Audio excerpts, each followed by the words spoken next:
So, para sa figure 3 natin, gagamitin natin ang una, chain step, chain step, chain step, chain step, chain, hop, swing, right.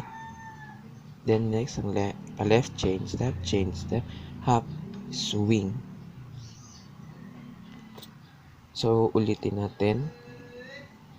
Chain step, hop, swing. Chain step, hop, swing. Then, so ang sunod nun na step ay turn, turn, turn, point, right foot ang ipo-point. Then, next turn, turn, turn, point. Left naman ang ito-turn, point. Meron tayong hand moves para dito.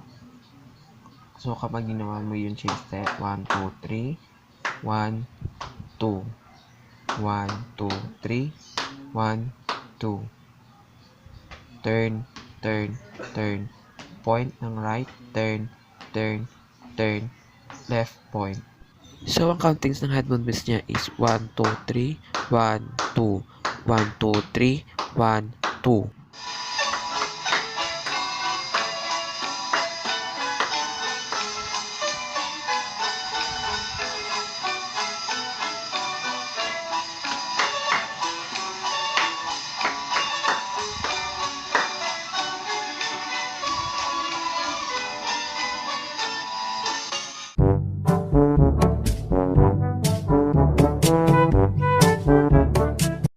So, for the last ang figure 4, ang gagawin lang natin, ang steps ay step, close,